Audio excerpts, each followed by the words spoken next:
What's up, everybody? Welcome to another edition of the Hockey Happy Hour, only on A2D Radio. I am Brian Daly. Next to me is the Povia, and we got Ryan Brodo on the ones and twos with us tonight. And no, I don't see Maddie anywhere.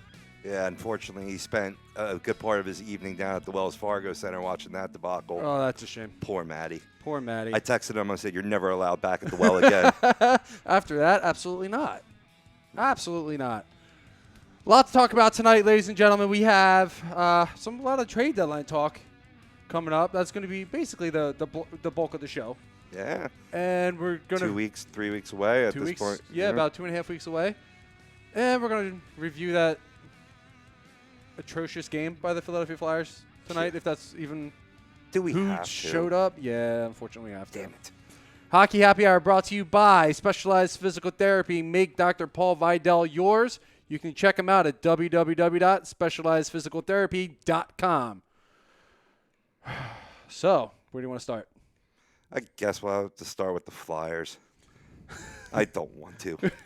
I don't blame you, but I wanted to after Monday. We have to. We have to, unfortunately. They played a good game against Pittsburgh the other night, unfortunately winding up losing in overtime, but another game of resilience. Can't say the same about tonight. Nah, and you knew one of them was going to be a letdown game. Right before the precipice of another tough stretch for the Philadelphia Flyers, you have two games where you really needed the 2 points in regulation. You got it on Monday against Detroit, looked dominant in the 3-0 shutout. Tonight, they got their ass shut out. Like I said, this team has been known to play down the competition, and it was more than that tonight, Brian. They just came out absolutely sleepy, out of sync, just off kilter. And it makes me wonder, because Joel Farabee was out of the lineup with the flu, or a few more of these players coming down with symptoms because they just had no energy. You're right about no energy, and the Devils scoring a goal 13 seconds into a game, the wily vet, Travis Zajac, putting the moves on a rookie. Hopefully he won't make that mistake again, leading to a Blake Coleman goal 13 seconds in. That takes a lot of energy and a lot of wind out of the sails, not only just the players, but the fans in the Wells Fargo Center as well. Pretty much. That sums it up. That takes a huge toll on the team and the fan base, and I just didn't think the Flyers did anything moving forward, even when they got power play opportunities. They did nothing to really get the fans back into it. No. To feed any kind of energy, any kind of momentum. Power play couldn't get set up at any point tonight. And, I mean, I know of one scoring chance off a TK deflection on the power play, and that was it. Jake Voracek had a prime scoring opportunity with an empty net and flubbed up. Can't win games like that. And I get it, puck luck. You get a little puck luck. Right. Devils had a lot on their side. Oh, yeah. But unfortunately for the Flyers, they couldn't get any going themselves. It was more than that for the Devils, though. They came out like the more energized, the more hungrier team, and minus maybe about the second 10 minutes of the first period, were just the better team on the ice, despite the Flyers drastically outshooting them. What was that, like almost exactly 3-1? I believe the shots were 48-16 or 48-18, something of that. No, 46-18. That's what it was. Yeah. And you got to tip your cap to Blackwood. Mackenzie Blackwood came out and, played solid first two periods, but that third period, he was standing on his head. Oh, absolutely he was. So it's funny you bring the shots up. I heard one of the commentators for the Philadelphia Flyers, Mr. Keith Jones, vent about they were holding onto the puck too long. And I think that was another huge problem. They spent too much time passing the puck and not enough time shooting. Yeah. And Mackenzie Blackwood, he actually used this analogy, and I'm gonna try and quote him as best I can, but it's probably going to be paraphrased. It's not Martin Brodeur in net. You don't need to pass so much. It's Mackenzie Blackwood. Shoot the puck. And that's something they didn't do. Sean Couturier had a couple good scoring chances, and instead of taking the shot, which he was given, he passed the puck, played it to the slot, and gave up the puck. Now, they were too careless with the puck tonight. Some people out there might be saying, too many passes. They put on 46 shots. They were not really dangerous, high-scoring, quality shots, though. They were 46 of the most boring. I mean, albeit despite the Voracek goal where he should have slam dunked it in, Yep. just took a little wicked bounce off the pipe and rolled wide. Wicked bounce. Yeah. It was still spinning when it hit the pipe. So Yeah. I mean, I get it, but yeah, I mean, they try to go for the high traffic areas and go to the slot. They were forcing plays. Yeah. Forced too many plays. Like you just said, too many bad quality shots. I mean, overall, they were just careless with the puck all night. Too many turnovers as well, and you're never going to win a game that way. No. Pavel Zacha had a really nice shorthanded goal. Again, something you don't really want to give up, especially when you're in a power play, beginning of the third period. Could be a turning point for this team moving forward. You give it up, you give up a shorty, and that it kills you. Well, every season is going to have that stinker game. Yep. This was that stinker game for the Flyers.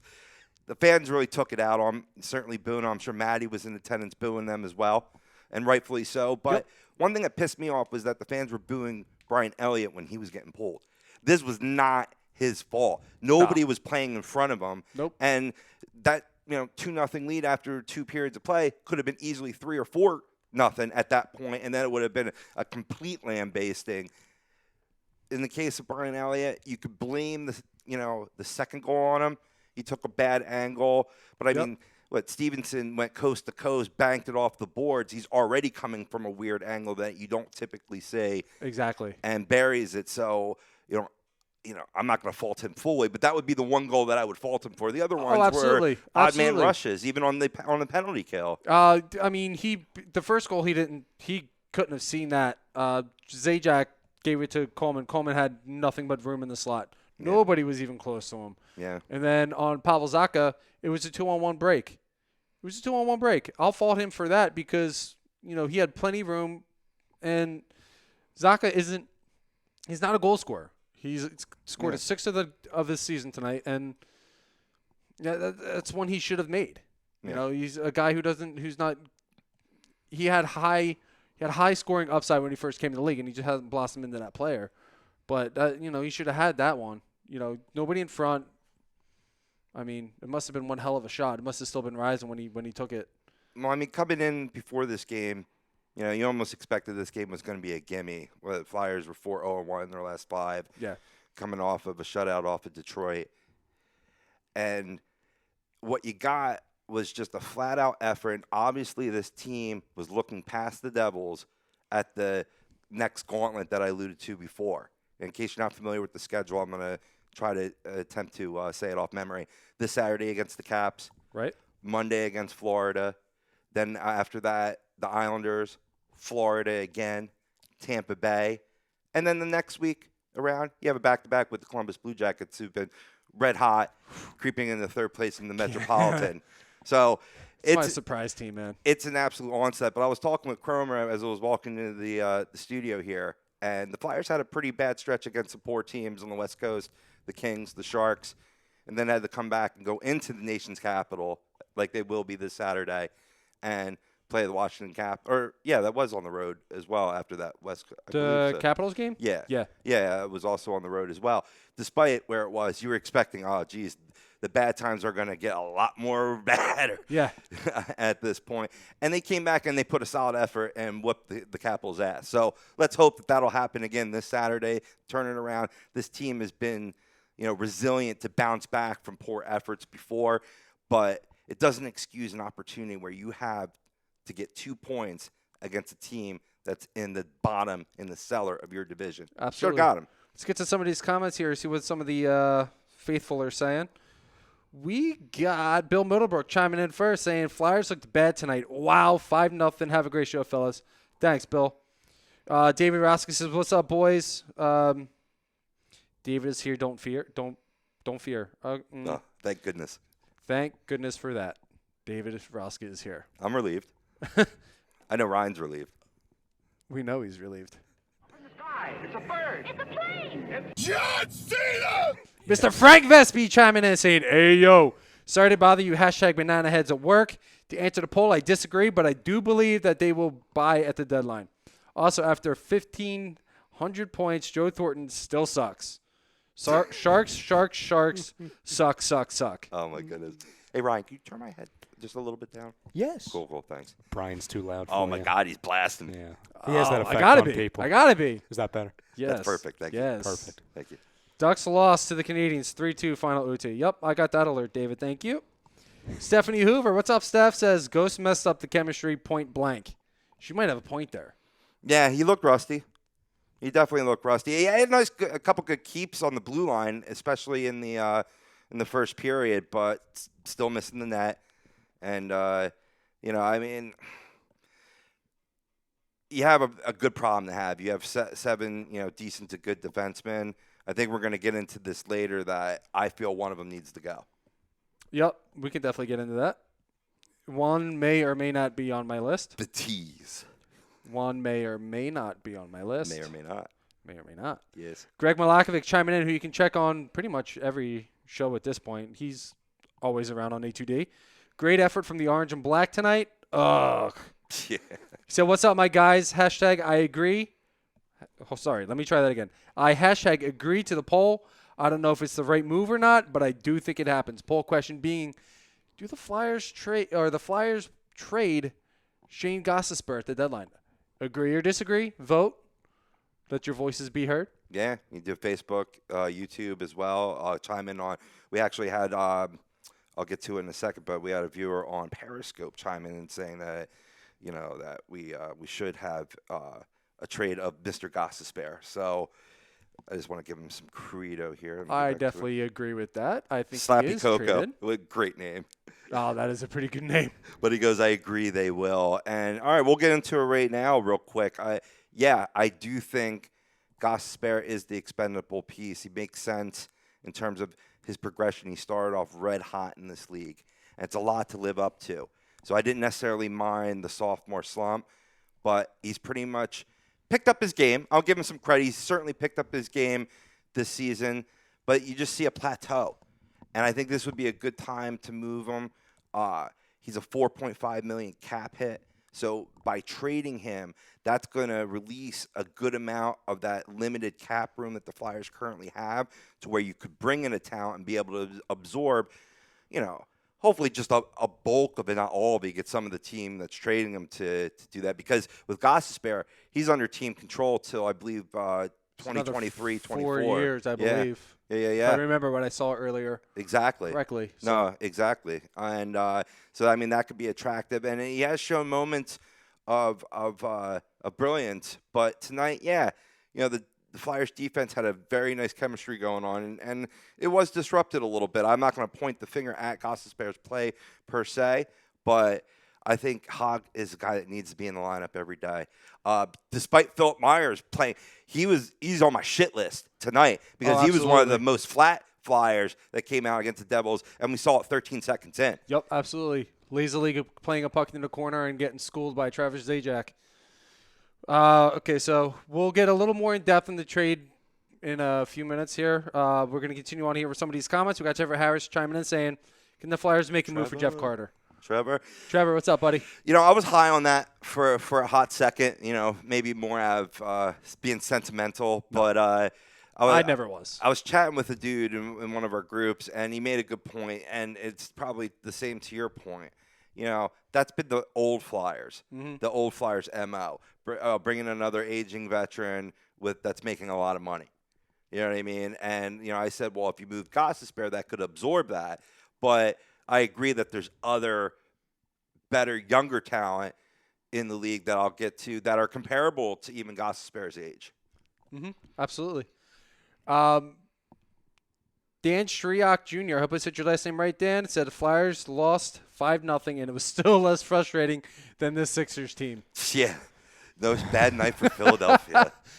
No shit. That sigh you just heard was from Mr. Ryan Brodo. Yes.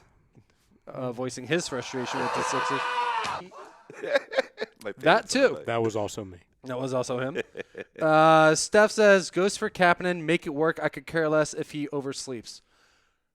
Ooh, goes for Casper Kapanen. Yeah. I like that. Bring a familiar name. Yeah, definitely. There's some lineage. There's some Flyers lineage to that. I Absolutely. like Is that. it bad that I originally thought she was saying Sammy Kapanen? I'm like, yes, I love Sammy.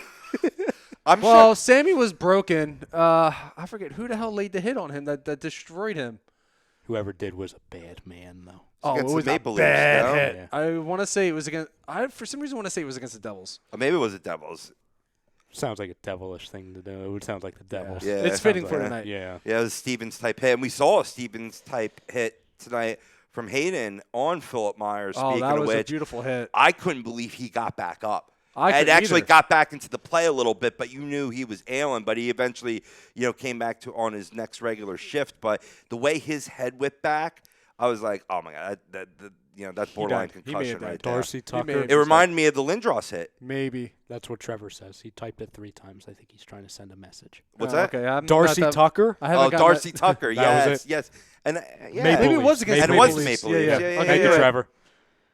That's why we love Trevor. we got to have Trevor in, man. I had half of it. You had the other half.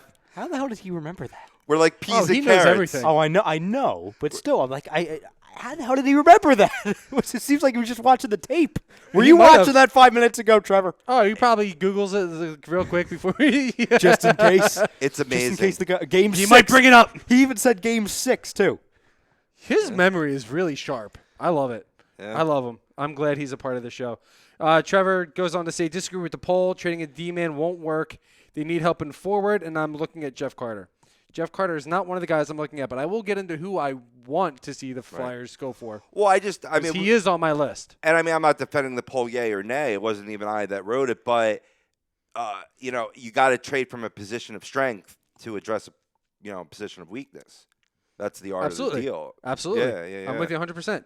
Dan Striak says, Ghost may very well be traded. That being said, I don't believe he has much value to bring in a return. Which I That's a fair point. Which I was about to say I don't necessarily disagree with, but he's only 25, 26 years old. There's still a lot of time for him to turn his career around.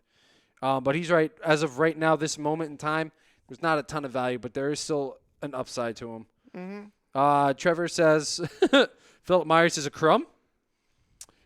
Jay Rich, what's up, Jay? He says, let's go Islanders. Can't wait for Tuesday night. Oh, that's Florida and Islanders back to back too. Monday, Yeah. Tuesday. Oh, that's rough. Trevor says, not being sentimental, he brings in depth for the forward. I do have some. I got some good names for you, Trevor. I think you might get in on this. I agree with that. I see if that would be the fallback deal in my eyes at this point.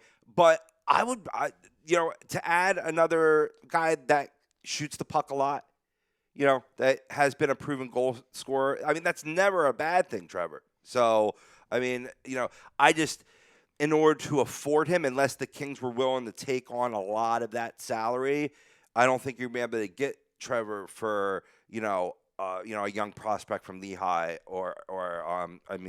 getting Jeff Carter for a prospect from Lehigh or a draft pick. You're going to have to move a piece, and I don't know if Jeff Carter's worth moving a piece off of this team. And I just about no less than 2 weeks ago, I was drinking the Jeff Carter Kool-Aid, so I'm with you, man. I see what you're saying.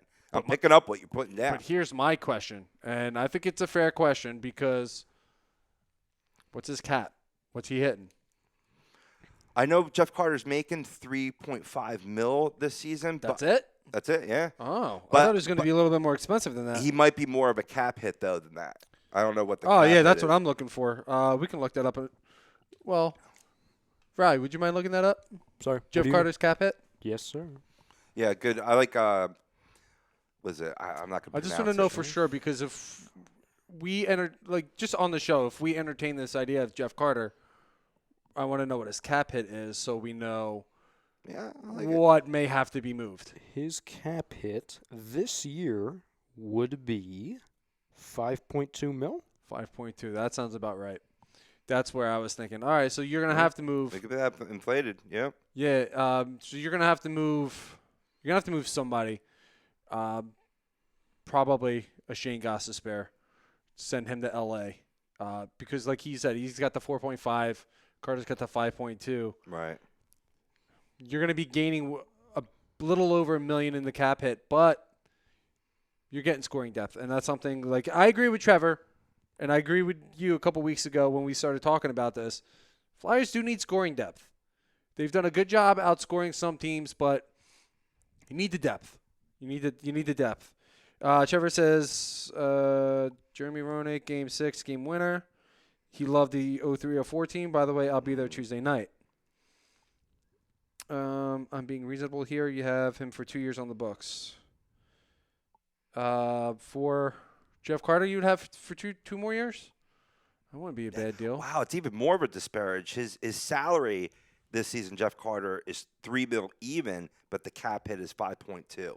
That's crazy. That's a No huge JVR to the inflation. Ducks. Stop it, David. I'm sorry. I didn't mean to cut Is you it off. bad? Stop that it. Is it bad that I read it eventually and I was about to hit the breaking news sounder because I thought he was breaking news? No.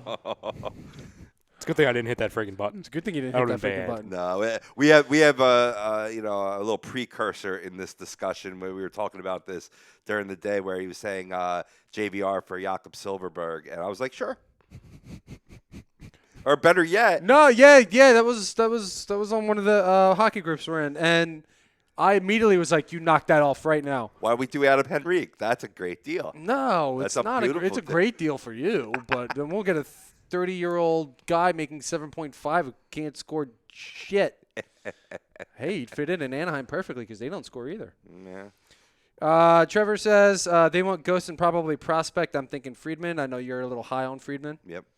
All right, so since we're already in the discussion, let's get into it. So trade deadline coming up February 24th, which is a Monday. Hopefully I'll be off, or at least off the first half of the day, so I can watch some of it. I created a list of it was originally supposed to be about 15 players who are on the trade block, involved in some kind of a trade rumor. Wound up going to 22. So 22 players who could possibly be moved. Some maybe a little more unlikely than others. Let's start at number 22.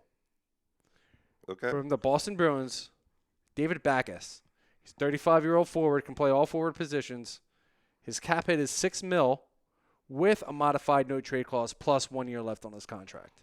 Say that. What was the contract details? I'm sorry, I was answering back. $6 million cap hit, a modified no trade clause with 1 year left on his contract.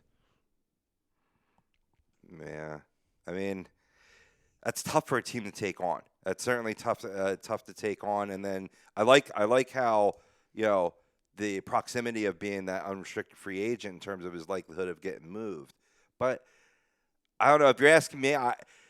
Why would Boston want to shed him? I think Boston would want to keep him. Well, it's kind of funny you mentioned that because they tried sending him down to Providence, Right? and he's not reporting. Oh, okay. So I think he just wants to stay on the pro roster, which I don't blame him. He's 35 years old. He's a proven player in the league, but he's not producing offensively whatsoever, and he's had some injury woes over the last couple of years, and they feel that they have a younger player set in his spot, Right. and just to have him move down, I guess just to get healthy again, to get back into playing shape, whatever, what have you. He doesn't want it, and now apparently they're talking about moving him out of Boston. Well, in that case, what you might see is just a release, and then he can be picked up by another club by a league minimum. I mean, that could be a possibility, especially based on his poor rate of play, as you're describing. I mean, I'm going based on his case history, and certainly, I mean, he's been, on at least one, if not two, cup-winning teams. So Yeah, he I brings was- experience, absolutely. right, brings experience. So, I mean, a potential landing spot for Backes, in lieu of those situations, why not Arizona? I think they could utilize a bottom six, center iceman. Correct? Yeah. Absolutely. Yeah. Well, he can play all three forward Well, positions. all the better. Although, Absolutely. according to the stats and yourself, he's not playing them very well. No, he's not playing it very well. Like I said, he's had injury woes lately, just making sure he wants to stay healthy. But I think Arizona could be a good landing spot. I could see a team like maybe Vancouver going for a guy like that. They have need of some playoff Stanley Cup experience, Right. and you get that with Backes. But I could see a team like Vancouver. If it's not Vancouver, I don't really see him going anywhere because of his cap hit. Yeah. I think that's going to play a major toll in where he goes. I could think. Vancouver could be a potentiality. Absolutely.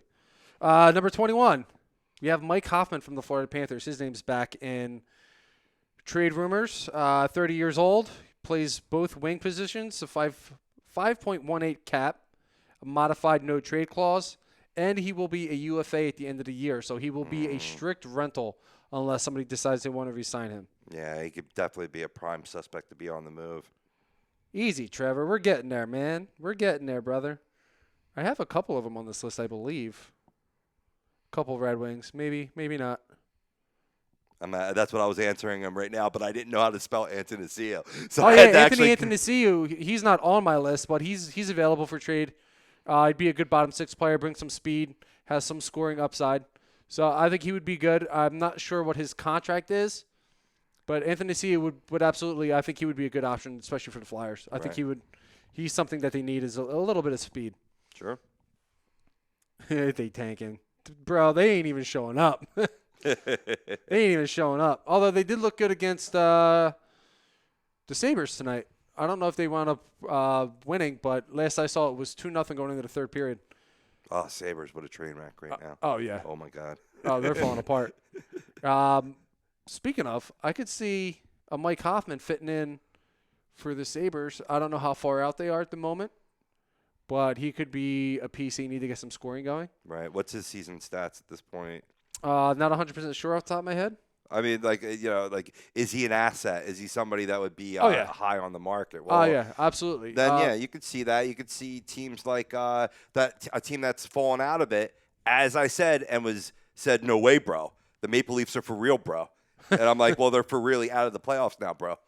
I know, that's crazy. And I knew Florida was going to get red hot. And they sure as shit did and took over that third spot. And it's not like the Maple Leafs are playing poor. I think they're 4-6 out of their last 10. Don't quote me on that, but slightly under 500. But slipping slowly out of a race where much the Flyers and their fans can attest to.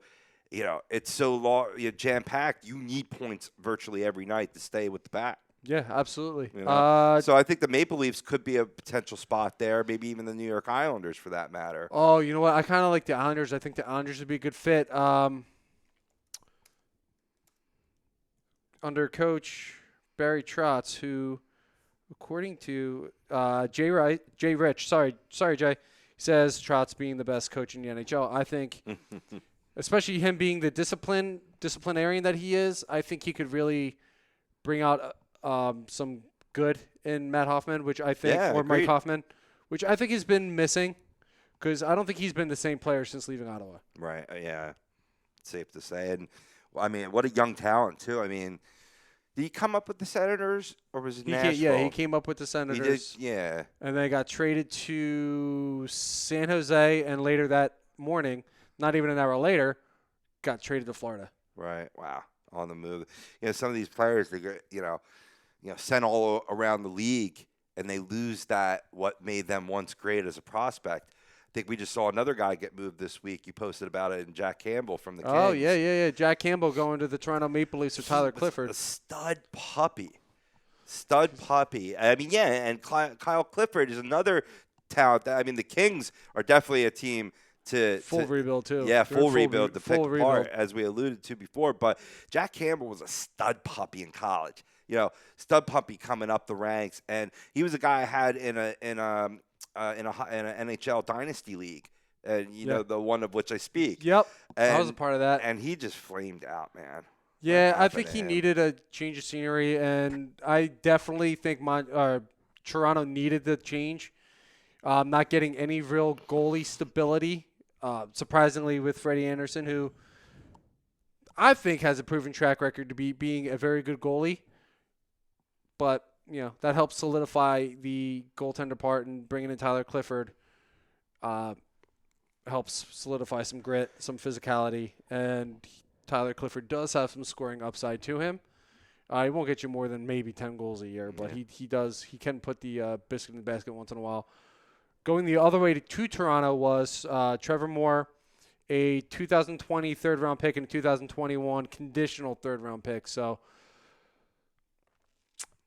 I don't know. I think I don't think that was a very good trade for either team involved, to be completely honest with you. Yeah, it was kind of a blah trade. It broke the ice. That's what that was. That was a trade that broke the trade deadline ice, and that's what we're going to see here. That's my attempt at a quick hot take, Christopher Bogardus, but maybe I'll give Brian an opportunity. He goes, okay, I just got here. Give me your hot take so I can respond. I want them to trade Ghost, but I'm not sure if they will. And I guess my hot take is the Flyers do nothing for the trade deadline, and they let this team win and build together because they do have all the pieces. They're just not all healthy on the ice right now. You still have Carter Hart out for a week. Unfortunately, Lindblom out with the cancer treatment, and ultimately, God willing, and I have all full belief that he will be playing for this organization next year. Do you have to make a move if you're the Flyers? That's what I'm asking you, Brian. I think they do make a move, and I think it does involve Shane Gostisbehere. But do you have to make the move? I think they do. Yeah. I think that absolutely they do, because they are in prime contention for a playoff spot. They're going to get a wild card spot, and I don't think that's really going to change. Some of these other teams are starting to fizzle out a little bit, and if you want to compete in the playoffs, you got to find some way to get some scoring depth. And I think Shane Gostisbehere is one of the few pieces you can actually move to get some of that scoring depth. And I think, oddly enough, I'm starting to think that maybe Tyler Toffoli could be that guy.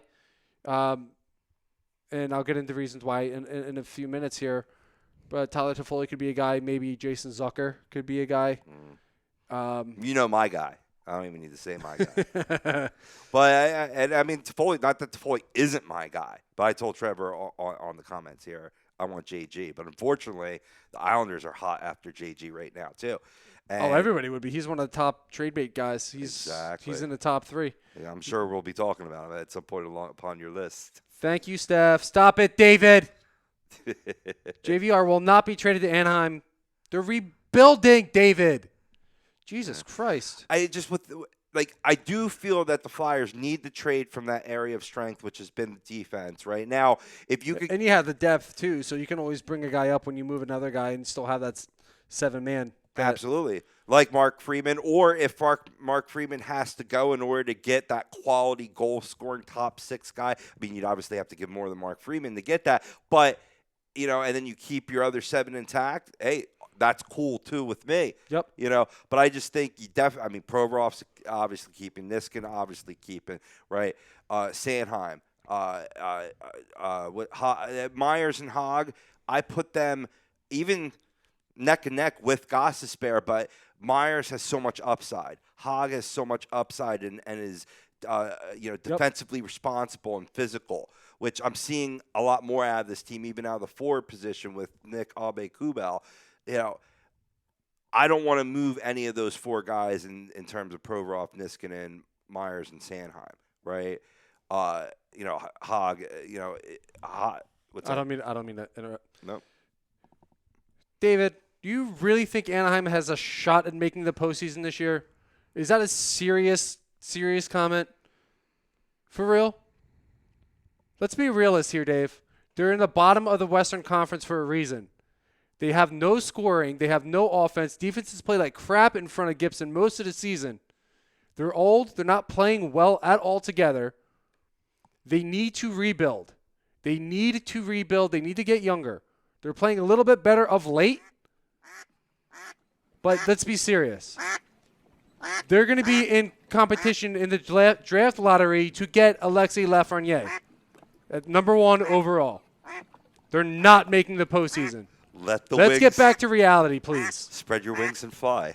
Unless you're playing NHL 20, because then maybe to get to the postseason. But here in real life, no, bro. There's no shot in hell. He says yes, yes, yes, for real. Can I have whatever it is that you're smoking over there? Me too. How stupid can you be? Like, I'm sorry. Come on, Dave. Seriously? Trevor's back. He originally said, hey, guys, I got to get up early tomorrow. I'm going to go. And now he's back. Now he's back. David brought him back. Guess who's back? Listen, they're at the bottom. I'm still repping my boys. But realistically, they have no shot at the postseason. Get that out of your head. Ducks They're not fly gonna be together. We do fly together. What's We're the- gonna fly together to the number 1 overall What's pick. the line? When the wind blows hard, Oh, when the wind blows hard and the sky is black, ducks fly together. and when the roosters are crowing and the cows spinning circles in the pasture. Ducks fly together. No. There was an awkward silence. Oh. There was an awkward silence first, and then Does that Gordon's mean like, "Okay, ducks fly." Yeah. does that mean I'm not a duck? No? I'm just a person. You're just a brodo. All right. Jay Rich says if the Islanders had any other coach, it would be as good as Ottawa. I kind of disagree. I like I like the team that the Ottawa Senators have, or not the Ottawa Senators, the New York Islanders have. They're a very good team. So I figured you meant. I thought that losing Tavares was going to set them back, but clearly it hasn't. Matthew Barzal's taking the reins of that team, and they're running with it. A special shout out to Damian Price. What's up, Damian, our friend from down under? Trevor Harris says, wasn't Hoffman not asked? I'm going to assume you mean was Hoffman something with Hoffman and Eric Carlson's wife. I remember all that. But yeah, that's why Hoffman got shipped out. Something between I believe he said something about Eric Carlson's unborn kid or something like that. Said it to his wife or something along those lines. Oh, it was I actually forget exactly something the story. said. Yeah. I thought it was another cheating situation, which seems No, to be It has something to do. I think they had a stillborn, and Matt Hoffman Oh, said something Jesus. about it, and it kind of got out of hand. So both players got shipped out. That's why he is in San Jose right now. Okay. Going forward. Steph Hoover says, with our luck, we won't do shit. Send booze. Yeah. Just have some on hand. Have a cooler next to your couch. You'll be fine. Be ready, Steph. Be ready. I mean, Absolutely Chuck be ready. Fletcher's MO has been one of activity and not inactivity. So you do smell a move coming on, but how that many what I times? smell? Yeah, something cooking. It doesn't smell very good. I don't know what it is, but you Hopefully say it's a move, so Hopefully it's not the gas from the heater. hopefully. Otherwise, we may blow up. Nobody light a Smoke 'em if match. you got 'em. Christopher Borgardis. I know I probably just butchered your last name, Chris. I'm sorry. He says, as of tonight's loss, we are on pace for 98 points. Respectable number.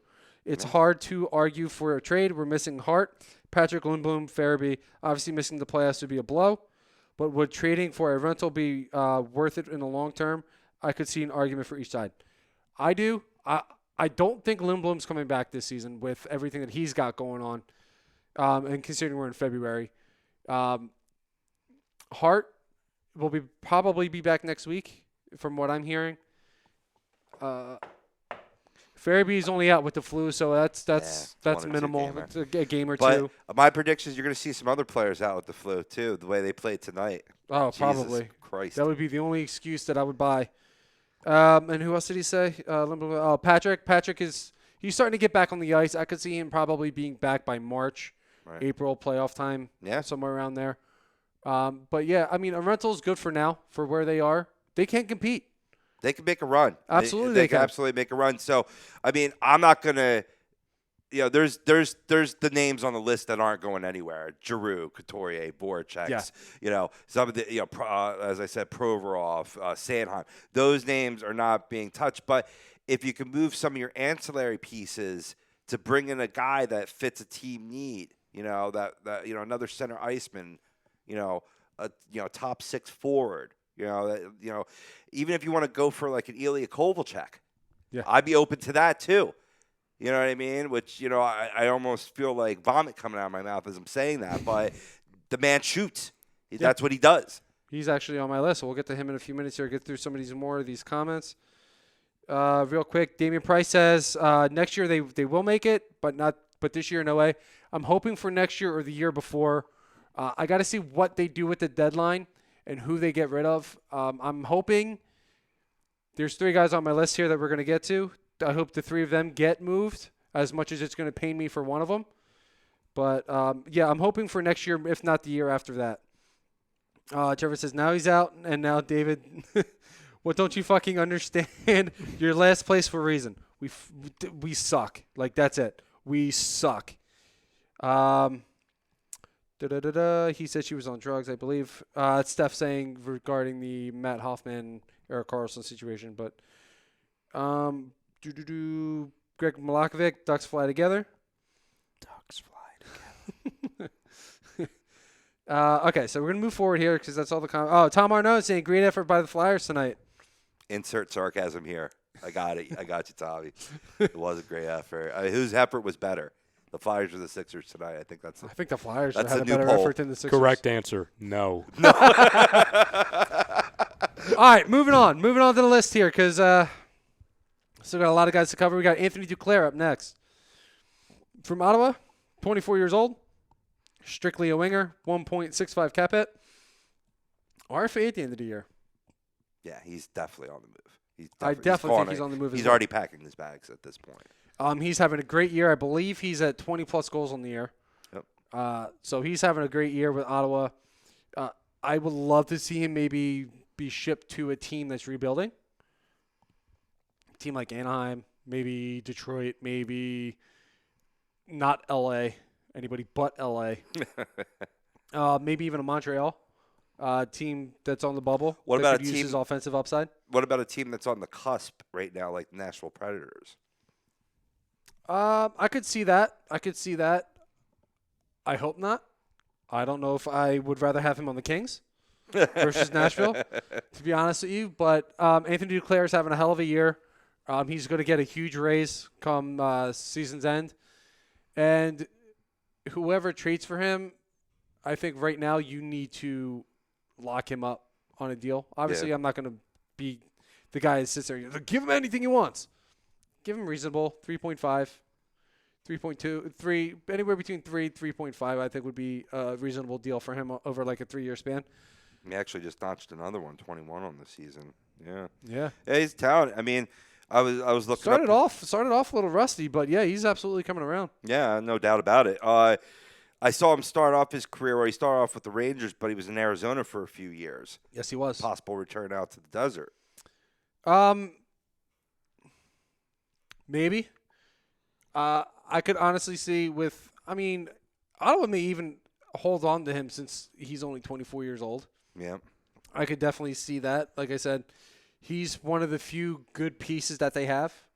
And yeah, you can get a decent haul for Anthony Duclair.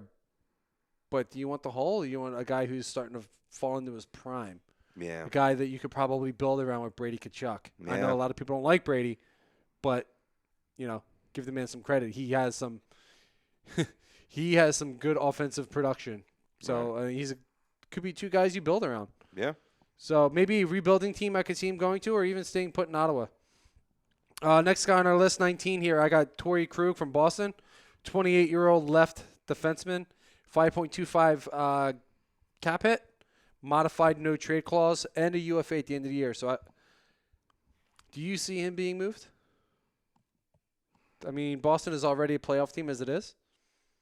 Do you think they move him for offensive piece? I don't think they do, though, because, I mean, I know Backus is night and day example there, in terms of the type of seasons, and in terms of, what the team is utilizing him for. But Torrey Krug, I mean, he's still, at this point in his career, second, third line defenseman, Yeah. and he's been key for this team. So, I mean, are they deep in defense? Yeah, but I don't know. I think he stays put. I'm with you on that. I don't think he goes anywhere. I think Torrey Krug stays in Boston. Like I said, they're a cup contender with the team that they have right now. Right. And No motivation to move him. right, absolutely. Maybe a small piece here or there. Maybe get like a bottom 6 player, bottom 3 player. But other than that, I mean, like I said, they're a cup contender. You're going to basically be rocking with what you have. Moving on, number 18. Now, this is kind of far-fetched for me. I don't see this one happening, but I did hear that he is asking for a trade. Jack Eichel No shit. out of Buffalo. I heard he wants out of I Buffalo. told you it was a fucking mess in Buffalo. Oh, it absolutely is. 23 years old. He's got a $10 million cap hit with 6 years left on his contract. But it's a full no movement clause in the final 4 years. San Jose takes a 3-2 lead here as we're watching here in the HUD Real Talk Studios in Runnymede, New Jersey. Little West Coast hockey. A little West Coast hockey. We don't get a lot of around here. But yeah, Jack Eichel. I don't see him going anywhere. I don't think you could get a deal done because that's going to take like a blockbuster deal. Absolutely. That's going to be like 3-4 players involved at a minimum. I saw a proposed deal online. I don't know how Oh, I serious saw it it. was. Some stupid Sabres fan probably put it together. That was too much. It was like Eichel, Ristolainen, and Gergensen. Gergensen Yep. for Claude Giroux, Sean Couturier, Carter Hart, and Shane Gostisbehere. And Fuck that. And no. a pick. And a pick. And a pick. And a second And a round pick. pick. Don't forget Fuck the that. pick. Nope. Hell no. But yeah, Jake Eichel, I don't see going anywhere. Maybe the offseason, they get a deal done, maybe for the draft. But as far as the deadline goes, he's staying in Buffalo at least the remainder of this season. You know, I'd love to see a pairing of. I mean, I don't know. Eichel plays center ice as well. Yeah, he's Yeah. strictly center iceman. Strictly center iceman. Yeah, so we really wouldn't work line wise, but I'd love to see him and McDavid on a line together. Yeah. That would just be filthy. Well, yeah, I mean, you got him and Draisaitl. Yeah. They're pretty much on. They're on the first power play unit together, and they're pretty filthy. You got a twosome. Why not make it a threesome, baby? That's three guys with about $9.5 million cap hit. Oh, that's truth too. Yeah, a lot of money. A lot of money. Number 17 on our list, we just played tonight, had a goal tonight against the New Jersey Devils, or against the Philadelphia Flyers, sorry.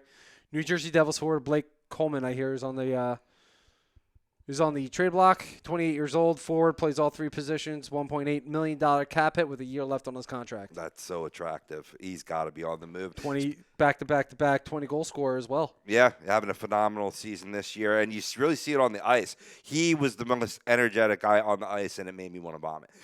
You saw it right 13 seconds in, and it continued the whole game for him. Yeah. You know, really good energy guy. I think he would be a great addition to your team to be, a third or fourth liner energy guy, that can score. Absolutely. With upside. Yep, and you have him fairly cheap, and he's giving you 20 goals a season. So Yep. he's at 20 tonight, I believe. Coleman is definitely going to go to a contender. You're going to definitely send him to a team that is ready to win. Devils, again, another team in full rebuild mode. There's another Devil on this list as well that is probably going to be on the move, and that's going to be Sami Vatanen. We'll get to him in a few minutes here. Yep. I'll save this comment for then. Coleman, I think, is going to wind up going to one of those two teams playing right now. Really? Either Edmonton or San Jose. See, that would make more sense than my suggestion, but my suggestion is based on some reports that the Islanders are in talks with the Devils. It's hard to trade within division, but you'll see that in hockey. And Yeah, you definitely see that in hockey you know. because the divisions are so big now. It's not like it's 4 or 5 teams like it used to be. it's hard not to, to do so. But I mean, they're interested in the aforementioned Sami Vatanen as well as Captain Andy Green as well.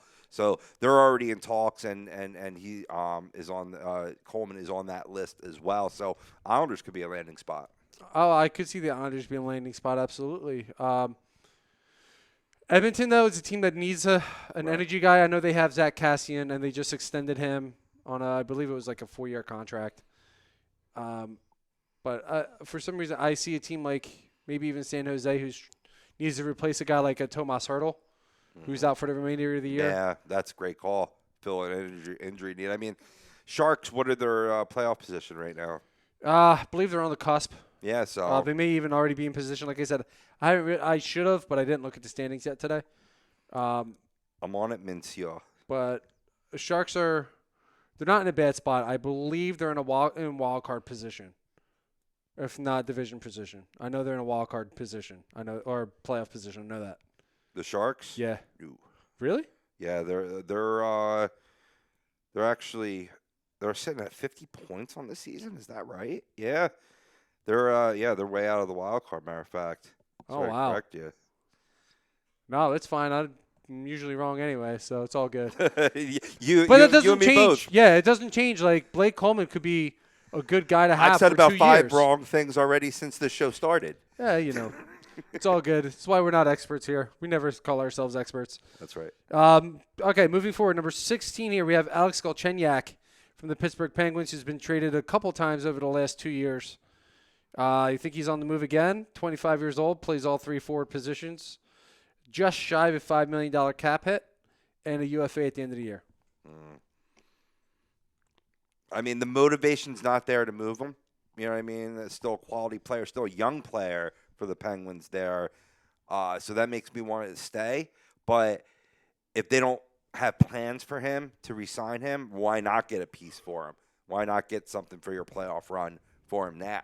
Yeah. Because certainly strength of forward, now that the Penguins are virtually 100% healthy minus Jake Gensel, you know, I think that would make sense, to make a move to be, add another winger, add another forward. Yeah, absolutely. The Jake Gensel injury, which could go into the playoffs, that leaves a wide open slot for somebody. And Galchenyuk's not having the best season. He hasn't really been that great since leaving Montreal and heading to Arizona and then to Pittsburgh.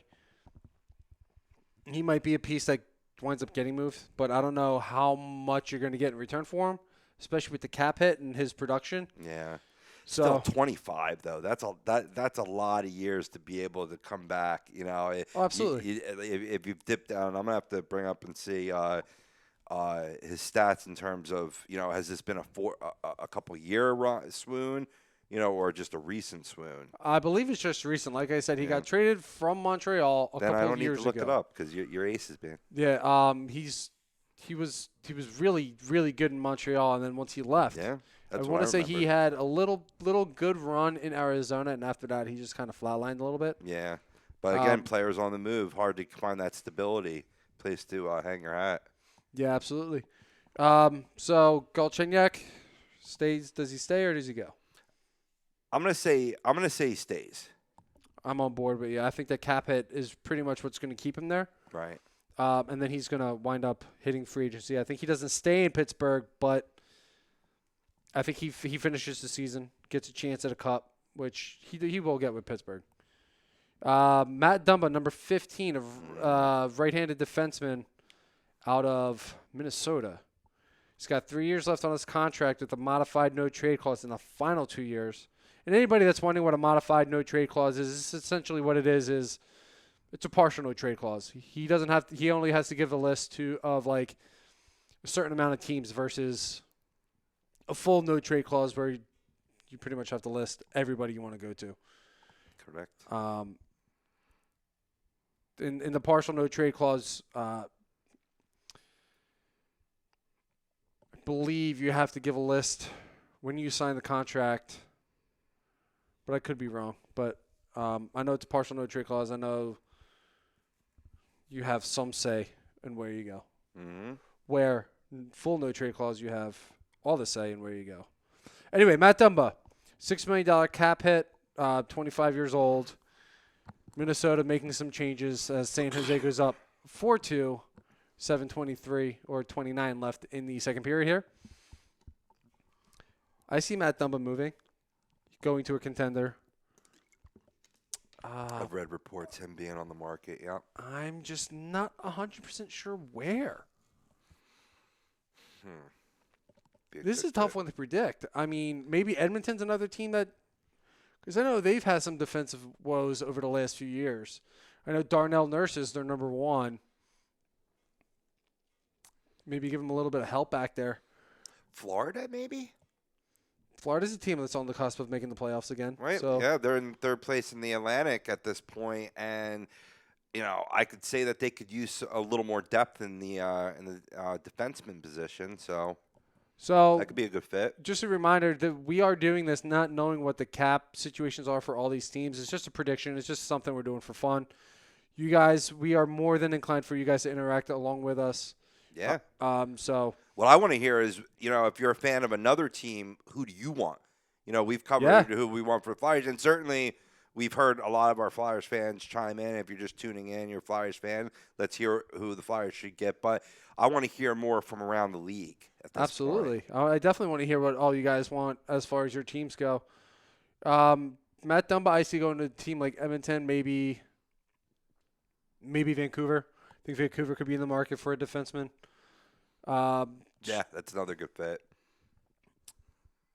For some reason, I see him going above over the border. I don't know why, but it's just my prediction is either Edmonton or Vancouver. Both teams in need of defensemen, and clearly tonight Edmonton's defensive woes are On full display. 4-2, about 6:30 left to go here in the second period. All right, we'll move on to number 14 here. Number 14 is a guy that I typically don't really want to see leave, but Josh Manson from Anaheim just signed a brand new deal. I believe he's in the second year of that deal with 2 years left, a $4.1 million cap hit, which is something you can work. Most teams can work with. Modified no trade clause, 28 years old. So he's in the middle of his prime. He plays very well. He's physical, shut down defenseman. Can play on the power play, but is more of a PK guy. I just don't know where he's going to go. What's he's his not cap saying hit? 4.1. That's- Very reasonable. Yeah, it's reasonable, but still not as low as I would have expected. How many? He's 28 years old. 28 years old, 2 years left on his contract. I mean, I want to say move because that's the position that your team's in at this point. Oh, he's definitely being moved. I have Right. no doubt in my mind. Right. I could see him going to a team like Toronto. Yeah. Yeah. Because they're looking for guys who can be physical players and shut down defensemen, which essentially is what Josh Manson is. And I'd hate to see him go, but I think Toronto's the most likely destination for Josh Manson. That's a great suggestion too, because you said Manson is locked up for a few years. If 2 you were more to years. ask 2 more years, Yep. and the Maple Leafs are going to have the following defensemen as free agents this off season: Tyson Barrie, That's Cody going to be a huge Ceci, loss. So is CC. and Jake Muzzin. Oh, All three. Jake Muzzin hasn't really panned out, I think, the way that they had planned. I believe he's playing with the Marlies as of right now. But, yeah, losing the other two, you're going to need a guy. Right. And Josh Manson is a top 4 player. Right, and they're certainly in the market for defensemen to sort of balance that if indeed, negotiations are at a standstill. Yep, and I see a couple players leaving Toronto, one of which on my list at number 9. But Josh Manson, I think, is a perfect fit for Toronto. Kasperi Kapanen to appease Steph. I'm not going to say. We'll find out at number 9. That's it. Well, it'll probably be on the other side too, so even a bigger tease from the Brian. Yep. 13, we got Can I Ilya- call you that, the Brian? If you want to. I don't mind. Because I used to say the Brain, and I'd always say Brian instead of Brain. Yeah, people spell my name Brain. I speak weird. It's fine. It's all good. We still love you anyway, Pope. 13, we got Ilya Kovalchuk, 36-year-old forward out of Montreal. Just pretty much back in the league, a couple years now. He's a UFA at the end of the year, but here's the thing. And I'm going to tell you exactly why I don't think Ilya Kovalchuk gets moved. Really? One reason, well, 2 reasons. One, they're in a playoff position.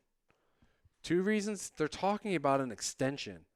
And he's talking about putting off his extension until they figure out whether or not they get into the playoffs or not. He's putting the team first above himself. Wow. What? What happened to him? What? This is like a 180 from his younger years. But absolutely. Smartened up. Kovalchuk has obviously matured. I think he likes playing in Montreal, Yeah. which is why they're talking possible extension. And he signed for so little. I don't know. I mean, Montreal's only 3 points ahead of the Blue Shirts. I mean, they are in it. I mean, that 59 points is only 6 points behind the second wild card Philadelphia Flyers right now. So they're certainly, have their hat at the table. But so many teams, Toronto, Carolina, Islanders still in that mix, Blue Jackets, Florida Panthers. So it'd be tough for them. So if you want to get so I guess it depends on how those negotiations go. Yep. But I think he's gone. I think he's going to go. I think, unfortunately, like I said, I wouldn't mind, a Flyers pairing there because he's been a proven goal scorer in this league. He's But good depth move too. He's nice and cheap. yeah, exactly. That's why with the Flyers with the limited cap space, that would make sense. Yep. But no, I think he goes to the Islanders, and I think he would be a great fit with that team to help them on a long playoff run. And also Barry Trotz is a guy that's not going to accept his garbage. But like I said, I don't see him going anywhere. Montreal isn't exactly out of it yet. And like I said, he wants to wait and see what's going on with the playoff push here before he decides whether or not what he wants his extension to be. Well, to your point, they brought him in here. They do want to create a little bit of stability on a team that's full of blue-collar workers. And Kovalchuk has that white-collar goal-scoring ability. So that aspect of what you're saying makes sense. But when you can get value, like you basically signed him cheap, He proved that he could still score in this league and has had a nice little run here with the Habs. Yep. This is the opportune time to move a guy to where you're going to get max value for him, which would ultimately be better, for the longevity of the Canadians. Yeah, I can absolutely see that. I mean, they're in retool mode. I think they got a lot of their pieces in place. Guys like Max Domi and Thomas Tatar and Jonathan Drouin. So maybe. Personally, I just don't see him getting moved. Has Drouin been hurt a lot this season? I don't think so. But has he been underperforming then? Because I just haven't heard his name. Like, I almost forgot that he did go to the Canadians. I think he's just been having like quiet seasons. I think Gotcha. he's been keeping himself out of the media since going to Montreal. Right. Unlike his days in Tampa Bay, where he would voice his frustrations. I'm and just everybody saying knew 'cause about it. he could be another white-collar goal scorer for sure. Oh, absolutely. Drouin I has a think- world of talent. And I think that's a part of the reason why he wants to stay as well. Right. It's because of the good young white collar scorers they have there. Like I said, the Max Domis, the Jonathan Drouins, Thomas Tatars, guys who having quietly good seasons. Absolutely. So yeah, You want to take a little time out and get to the rest of the list on the other side, brother? we're gonna do the top 12. Where I was kind of hoping to get to the top 10 and then go into the other side. You're the boss. Steer the ship. All right, we got Ryan Donato at number 12 from Minnesota, 23-year-old forward, 1.9 cap hit with a year left before becoming a restricted free agent. Ryan Donato is he's a guy I have on my list for Anaheim. I would love to see him go there. I fell in love with him during the Olympics. Oh yeah, Ted it's Donato's hard not kid. to. Yeah, Yeah. it's hard not to. He's got a lot of scoring upside. He's a good two-way player. He's still very young. Yeah, he goes and he comes right here. Right here. Philadelphia. Nope. Oh, Anaheim. Nope. That'd be a good We're in fit, need of too. we're in need of a good young two-way player. Fuck your Ducks. Fuck your Flyers. All right, so number 11, real quick. This one's going to be a little bit tricky. Jesse Puljujarvi. So on my list at number 11, 23-year-old right winger, strictly right winger. Still a part of technically a part of the Edmonton organization. He's an RFA. So what you'll be doing is trading for his rights, and you'd have to sign him to a contract. Mm-hmm. Now, I could see Anaheim being a part of this. I don't see Philadelphia being a part of this because he wants to get paid. Yeah, he does. It's part of the reason why Flyers he's don't have playing the money. overseas right now and not playing in the NHL. Couldn't come to an agreement on a deal, but like I said, it's a little bit tricky. We'll see what happens with him. I'm not exactly sure what we're gonna do with Jesse Puljujarvi. I don't know. Great hockey name. I don't know. It's a great hockey name. He's a really good hockey player. Yeah. It's a shame. It's a shame he is where he is. What's his trade value right now? I mean, you gave the specifics in terms of low hit contract, and you would have him for he wouldn't be a rental. You'd have him. You'd have to sign him because he's already a free agent right now, but he's a Right. restricted free agent. Right, you'd have to sign him. Edmonton's going to want a little bit of a haul for him because he was a top 3 pick in the, I want to say what year are we in? 2020? 2017 draft? I can't see it 2016 clearly. draft? It's 2020. Dad jokes. Yeah. But Dad yeah, jokes. Hashtag it. hashtag it. Yay, I got I'm the such a- laugh track. I'm such. No, it's for me. That distortion. This fucking guy.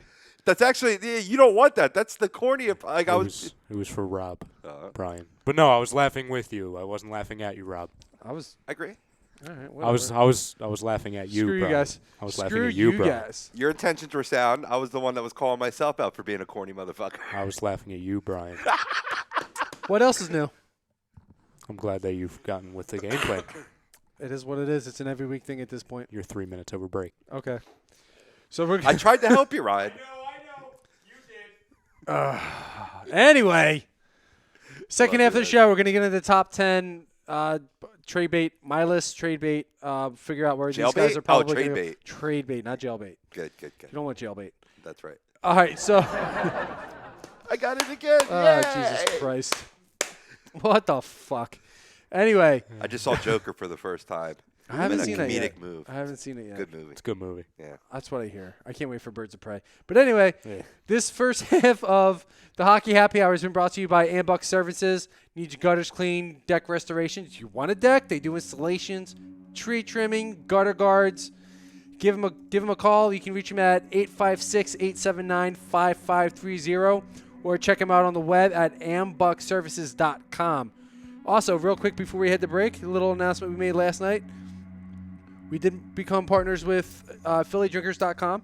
So, if you want A2D merch, hats, mugs, stickers, hoodies, you the polo guy, they got polos. They got hoodie pullovers. Whatever you're looking for, A2D wise, PhillyDrinkers.com has it. So you can check them out, PhillyDrinkers.com. I just checked out the selection, man. It's like merch 2.0. It's merch 2.0. It's It's great. I've already got my stuff on the way. Nice. So like I said, check them out, PhillyDrinkers.com. Get all your A2D merch there. So on the other side, we're going to get into the top 10 trade bait targets, according to me. We're going to do a scoring update, and we're going to wrap things up and possibly get out of here. Nice little bow. Nice little bow. All right? Rob Povia, Brian Daly, Ryan Brett on the ones and twos. We'll be back in a couple minutes.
What's up, everybody? Welcome back to the Hockey Happy Hour here on A2D Radio, live from the Real Talk Studios in now Runnymede, New Jersey.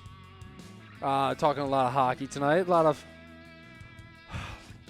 to be a little upset about tonight, especially considering the Flyers. Well, if you're just joining us, we talked Flyers Devils, or at least what we thought would be a Flyers Devils game. Yeah. Turned out to be just, Devils versus Pee Wee. Anyway. Hey, that's accurate. Yeah, it's accurate. It was the stinker. It was the one stink. You get every team has that one stinker game. This one was it for the Philadelphia Flyers. At least it took the February to get it. Yeah, that's true. We also we went through some trade bait targets. Supposed to be 15, one up 22. We got down to the top 10. That has all been brought to you by Specialized Physical Therapy. Make Dr. Paul Vidal yours. You can check him out at www.specializedphysicaltherapy.com. .com. Slam it like that.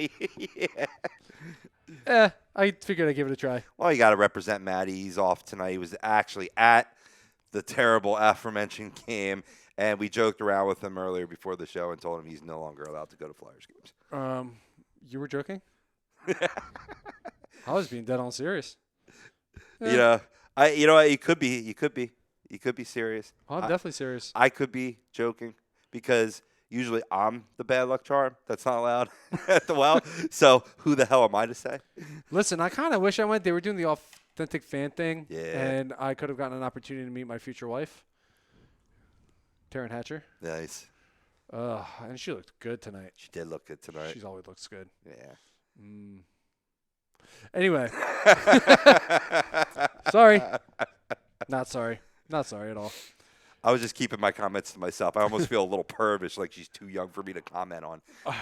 No, she's not. I know. Thank God for that. I know. All right, so this half of the show, we're going to give you the top 10 of the trade bait that we've been talking about with a couple weeks till the trade deadline.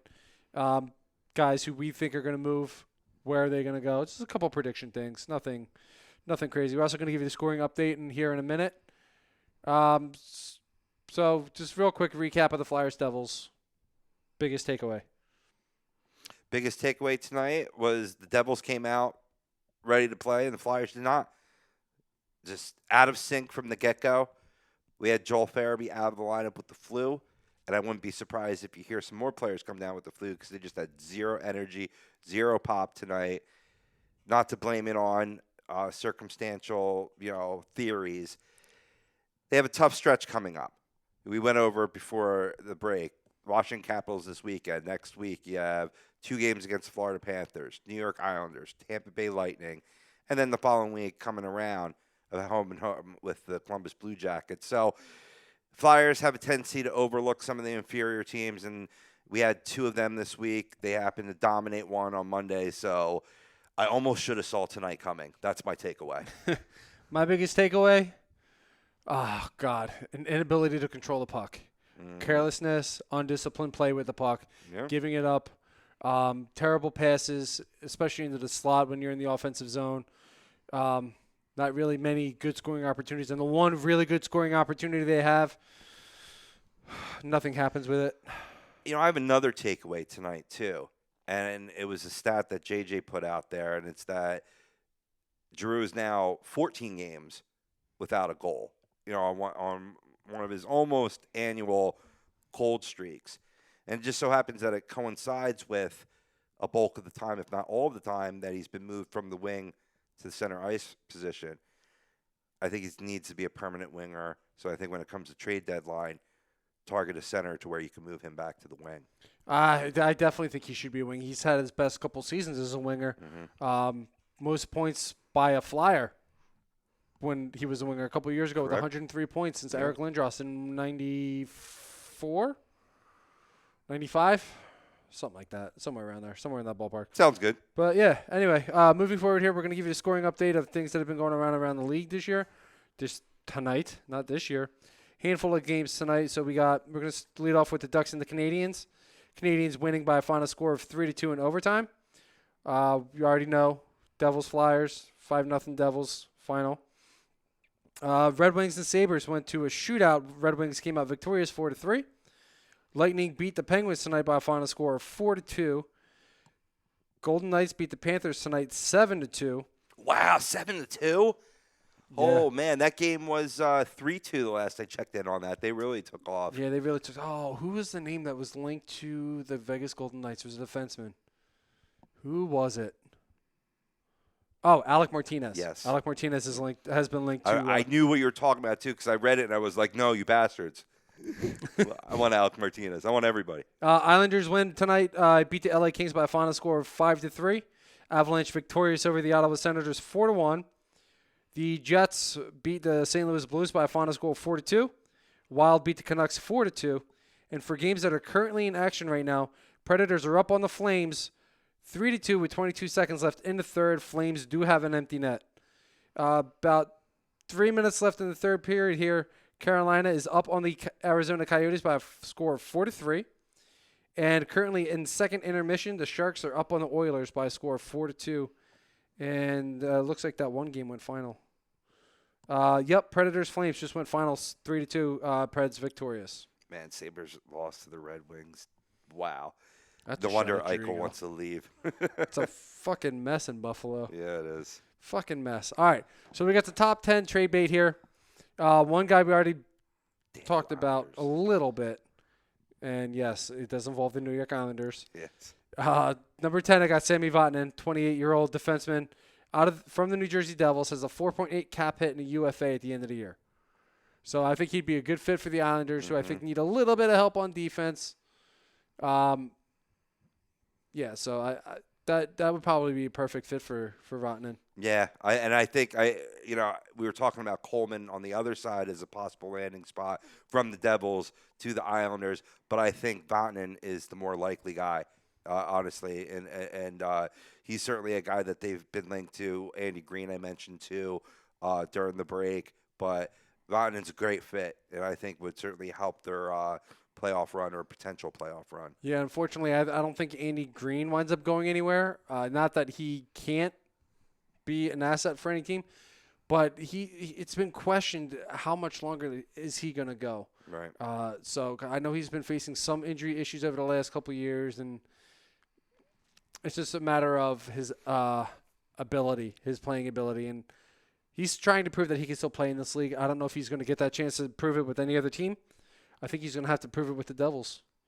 So I don't see Andy Green going anywhere. Tough moving your captain too. Oh, absolutely. You know, not always the first and foremost, especially with all those other situations you're saying right there. Yeah, and another guy we're going to get onto this list. We'll leave him nameless for now.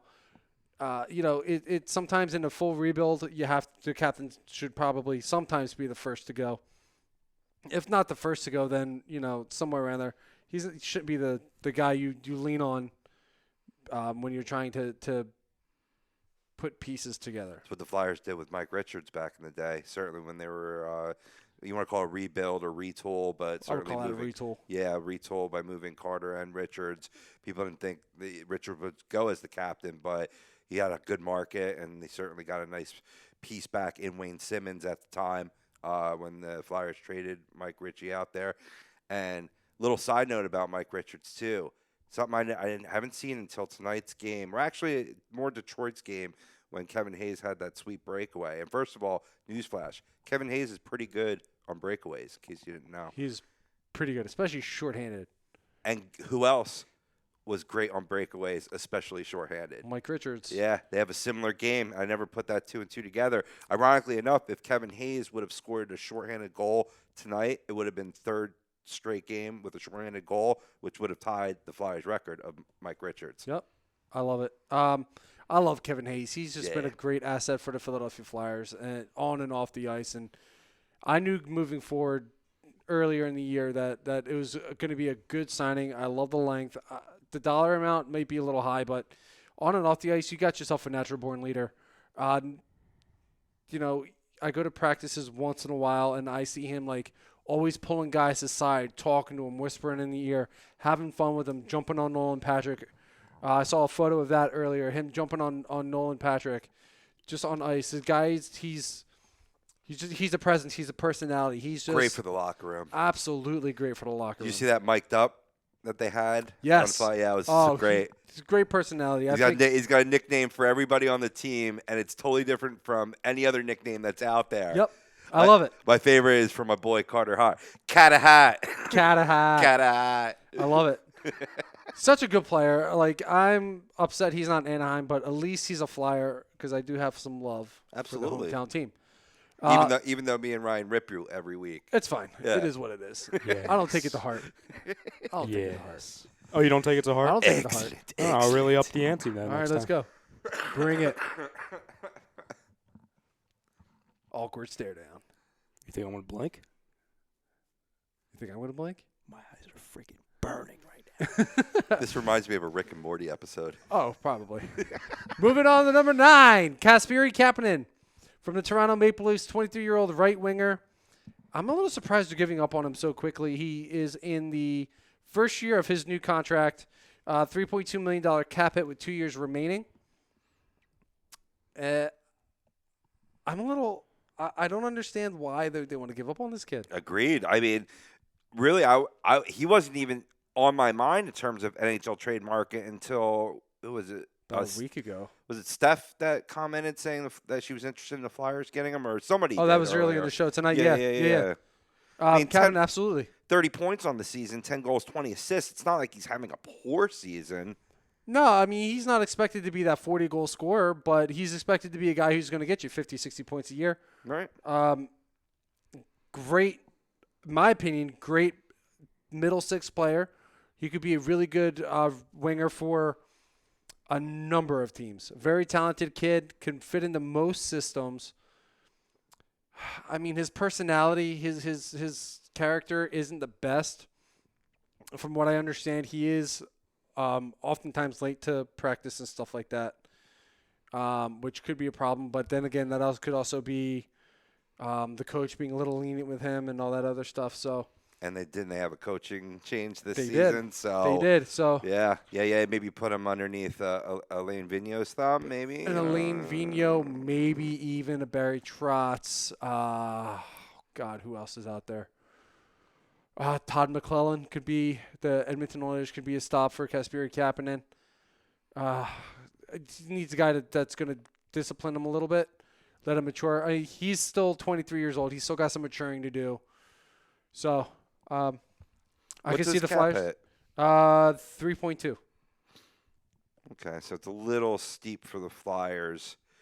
Because basically, they're not working with a lot of cap space. I mean, it's a max situation where you're talking maybe like $500K to maybe 1.6, 1.7, depending on how they, who they have up with the team and down league high or what have you. Obviously, he'd be another guy that you'd have to move a piece, to free up money. And I'm not sure. I mean, What about a Gostisbehere? I know you're not completely on board on moving him, but what about a Gostisbehere? well, according to my comments today, apparently I am, because all I was doing was talking about moving Gostisbehere today. And people, I love my Ghost Bear. You know what I mean? I'm ride or die with him, but apparently I'm not, because I'm trying to trade the motherfucker. But it just makes sense. And when you're trying to do analysis here, you got to put fanfare aside and be like, what makes sense for this team? So what you say makes sense. Kapanen would certainly fill that need that the Flyers have, and that would work money-wise. I don't know if it's enough, though. I don't know if he's enough, though. I mean, he had, 22, 23 goals maybe in his breakout season last year. It was about that. And 10, so he's certainly under pace for this season, but there's still that still screams potential with light upside. Oh, absolutely. Keep in mind, he's still very young. Right. It's his first contract out of his ELC. And then, he's a very good playmaker. Now, granted, I think that, and San Jose just went up 5-2. Damn, lighting their tits up, man. Apparently they heard you. They're like, yeah, Brian, we are pretty dominant. Hey, that's fine. Edmonton's being third in the Pacific. No slouch this season, finally putting it together. Finally not putting tonight. it together. I think they finally got their goaltenders. Yeah. But back to Kapanen. Yep. Good passer. He's got great vision on the ice. He's a fairly good skater. ton of offensive upside. And like I said, 23 years old. There's still a lot of time for him. He's not quite even come close to touching his prime yet. I think he got another 2 years before he really breaks out. And I honestly believe that I believe the Philadelphia Flyers could be a really good fit for him. Yeah, it's the same fit as JG Pageau. You know what I mean? If I'm willing to trade Gosper for him, I should be for Capri Kapanen too. Yeah. So okay, I'm on board. Let's Cool. get him. All right.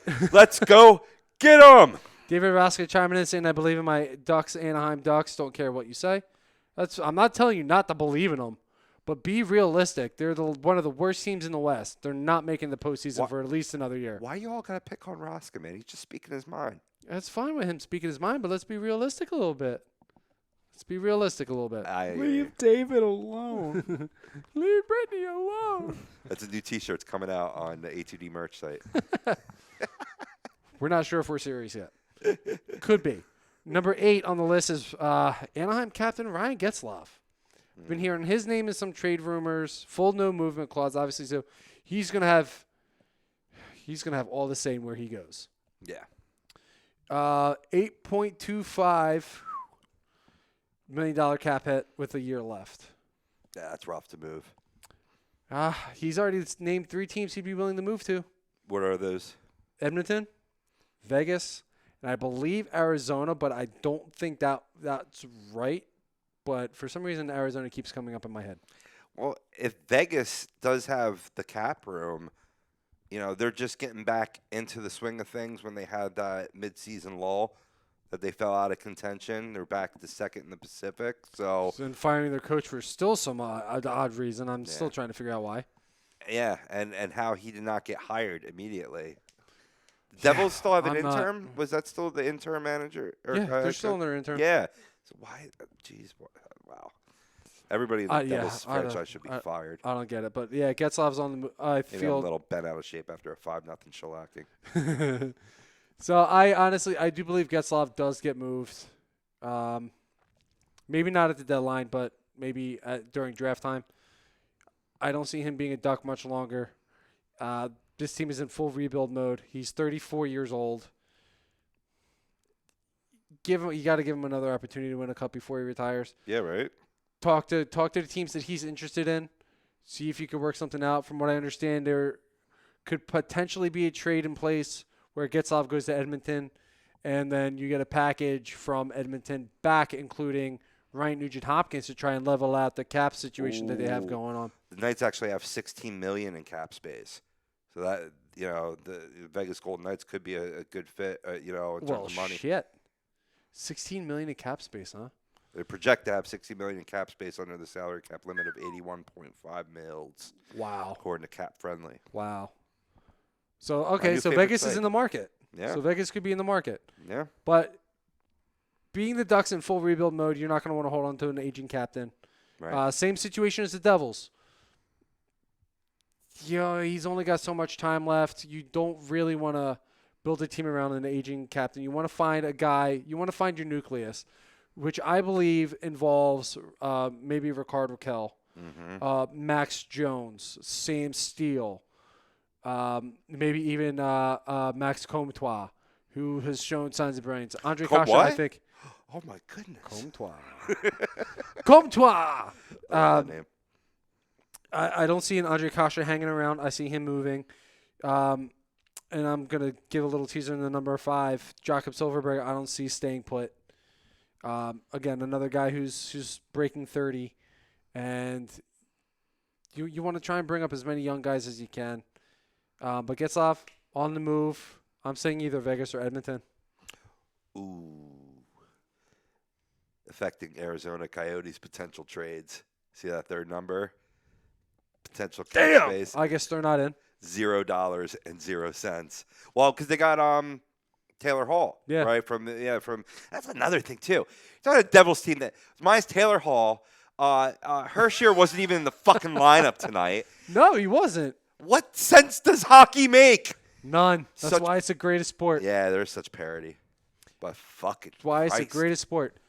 Number 7, we talked a little bit about Alec Martinez, 32-year-old right-handed defenseman out of LA. He's got a $4 million cap hit, which is doable for a lot of teams with the year left on his contract. The one team that he's being linked to as of right now, which we talked about briefly, the Vegas Golden Knights. Yeah. I see that it's something that makes a little bit of sense. And hello, Ryan. Hey, How you doing? Putty in my hands. Mm-hmm. So we're gonna. I think that's just a really good fit for Martinez. And Vegas is a team that's in line to win. They're going to be a playoff team, and Yep. shoring up that defense is something that they need to do. I think Fleury's doing the best he can in that, and he's having another good year. Going into the playoffs, though, I think they want to finish what they've started. They have unfinished business over the last 2 years, so let's go into the third year. Third time's the charm. Yeah, why not? Why not? Vegas. I think Vegas might actually be my team I picked to win the cup this year. Finally, They got money. they do got money. Yeah, finally. They've had to wait so long. Yeah, they've waited Finals first year ever. so long. Why do That's I all curse said. so much after the break? Is it because it's like so much later So in the pent up. night? It's so much later in the I night. keep it Pent up clean. frustration from the day. I keep it PG in the first hour. You know what I mean? It happens. What are you gonna do? It's from Number watching. 6. It's from watching Daly miss all those darts during the break. I missed one. It's very frustrating. Really, we started with 3. Now we have 2. That's not Is- my fault. It Is broke. that a lie? It's not my fault. It broke. Is it a lie? It's not a lie, Is but it it's a not lie? my fault. I broke. Is it a lie? I said it's not a lie. So it's a fact. Oh my God. I Number see 5. No lies. Number 5. Number 6. Oh, number 6. I'm sorry. Pay attention. Well.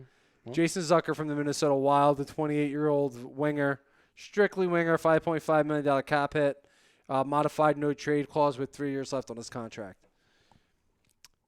At first, I thought maybe Pittsburgh would be a good fit for Jason Zucker. But seeing that he's got 3 years left on his contract, he might wind up going to a different team. I think he would be a good fit too in Pittsburgh, but Pittsburgh would have to give up something because he wouldn't be a rental. Right.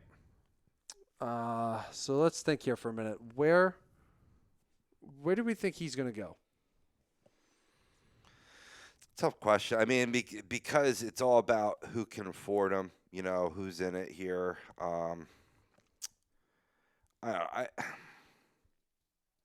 He could come to the Eastern Conference.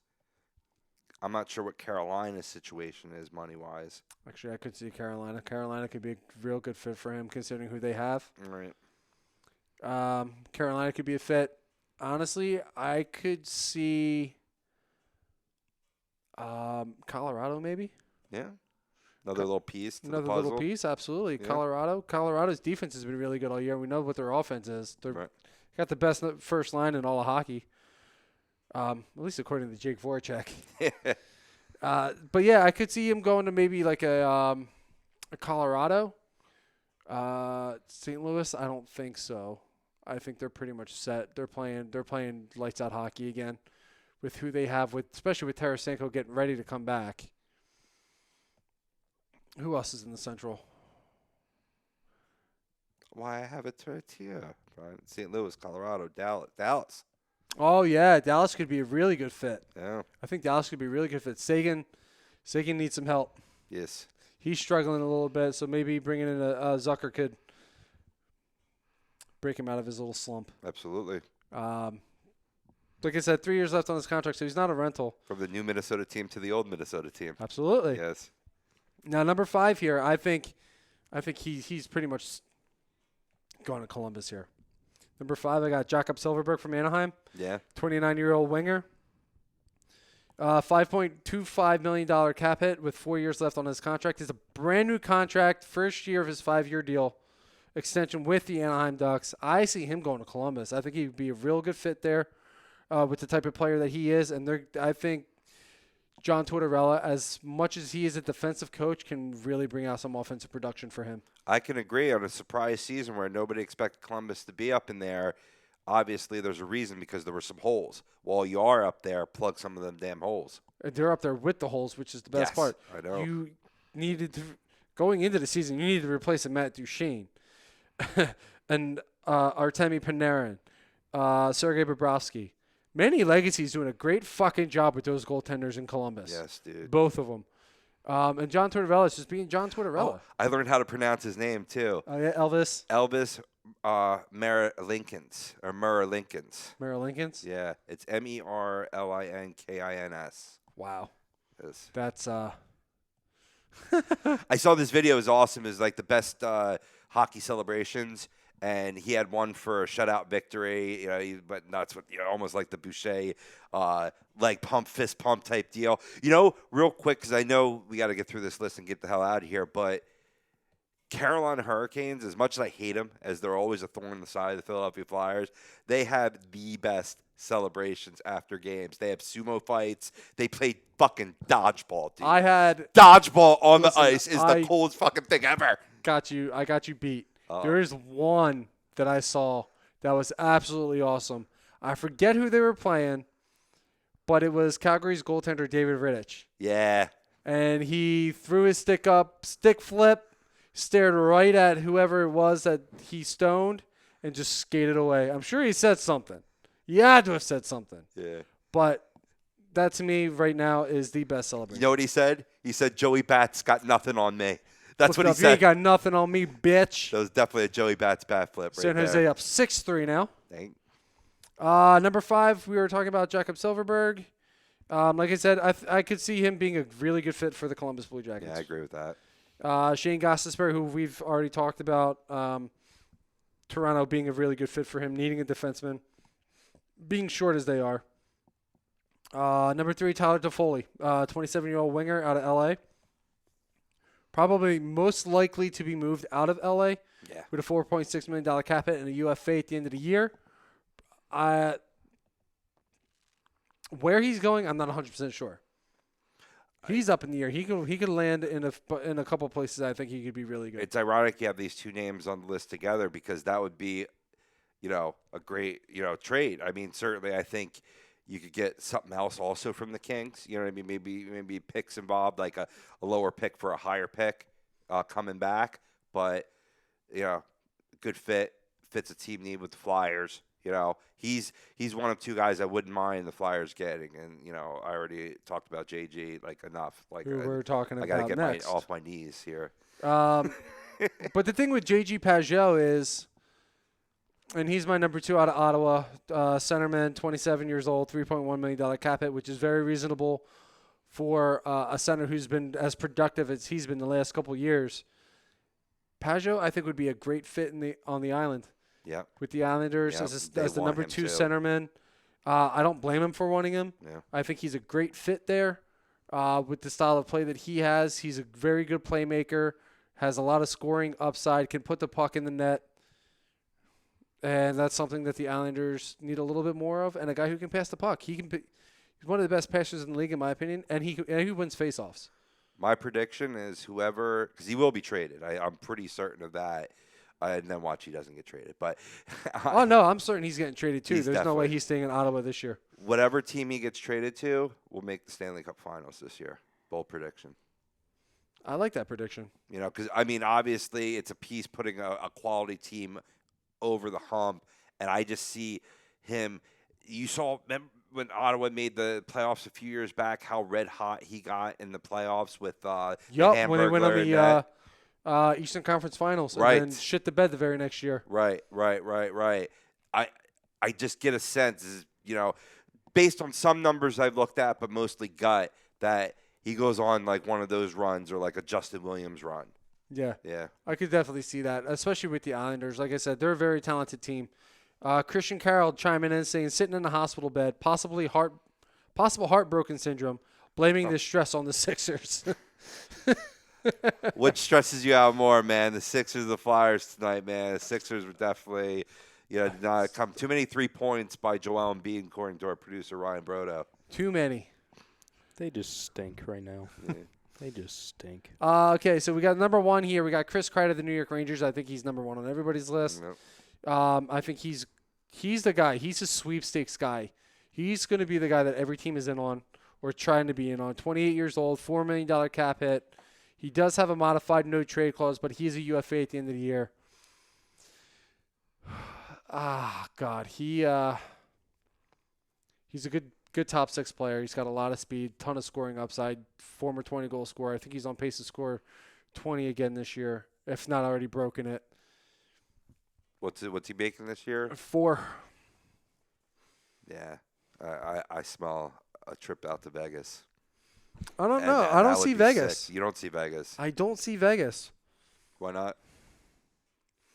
Well, one, they already have their 2 top left wingers. I think Mark Stone, who is traditionally a right wing, plays left wing out there, and Max Pacioretty, I believe, is one of their top left wingers as well. No availability of position for the top 6. Yeah, I okay. mean, unless they move one of them, which is Right. a possibility. Right. Kreider, I could see possibly going to, honestly, Carolina. I Oh, could see him being a Jesus. very good fit. They need a left winger, a scoring left No. winger, No. a playmaking left No. winger.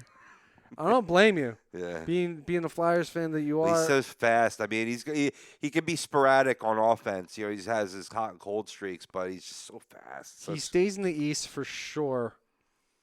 I don't see Tampa Bay being in on him. I don't see Boston being in on him. I could potentially see maybe Toronto. I was just thinking Toronto. Who's the Atlantic team that's sitting on the cusp right now? Florida? I could see Florida being in on them. Absolutely. They have the cap space and they have the availability, and they got the pieces to move. They're a team that's ready to win now, and Joel Quenneville would be a very good coach for him. It's a Montreal? solid play. I don't know. Like I said, I think they want to hold on to Ilya Kovalchuk because they are talking extension. I just figured maybe they want to add on He stays to in the East, that. though. Yeah, he stays in the He East. stays in the East. I could see him jumping over to the Atlantic Division. Like I said, Carolina being a team, and crap, I just had it. Who did I just say? Florida. Yeah, Florida being one of the other teams involved. I think he winds up going one of those 2 places. What do you guys make of these coaching moves for the Eagles? Says Christian Carroll. We'll see. Yeah, they're not going. They're going with no OC, No right? OC. They got a running game coordinator and a passing game coordinator. It worked well for the Cowboys early on. Yeah. It worked well for the Niners all season long. Why not? New wide receiver coach. I don't know much about him. We'll see what happens. It can't be any worse than what we had before. Truth be told. See that? Christian, we'll see. We'll see what happens moving forward. Tough to say right now. We haven't seen anything really to justify the whether or not we think it's a good move or a bad move.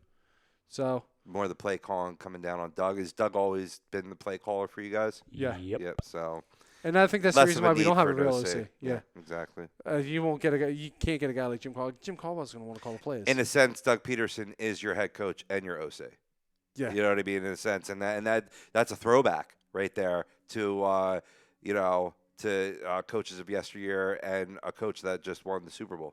Yeah, even Kyle Shanahan. Congratulations to Andy Reid too. I mean, I'm not an Eagles fan, but I'm well an Andy Reid deserved, fan. long earned. I'm an Andy Reid fan. Our family has always been sympathetic to what his family has gone through, and yeah, no more deservable of a head coach to win the Super Bowl. Christian, I believe his name is Aaron Moorhead. Correct. Yeah. All right. So, unfortunately, it's that time of the night where we gotta wrap things up and get out of here. We always enjoy coming in here every Thursday night doing what we do. We go long much with fun. you hosting. You talk so much. I love it. Well, it's like I love being back on I'm the a show with you chatterbox, now. apparently. I love it though, man. I love it, man. It's great being back with you. Don't hate man. it. Don't hate it. I love it. We definitely love having you back, brother. So next week, Maddie will be back. Got a lot more to talk about. I'm sure we'll have a lot of.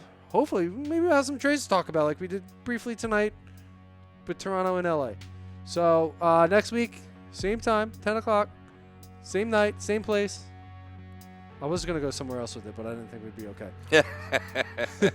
Hockey Happy Hour tonight has been brought to you by Ambuck Services. You need your gutters clean, deck restorations, tree trimming, deck installations, gutter guards, tree trimming, you name it, they do it. You can check them out at ambuckservices.com, or you can reach out to them at 856-879-5530.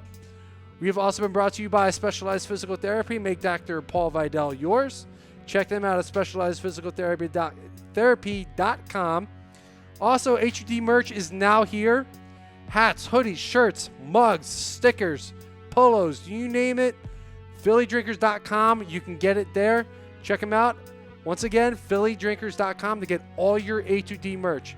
For Rob Povia, for Ryan Brotto on the ones and twos. Next Thursday, 10 o'clock, brand new Hockey Happy Hour.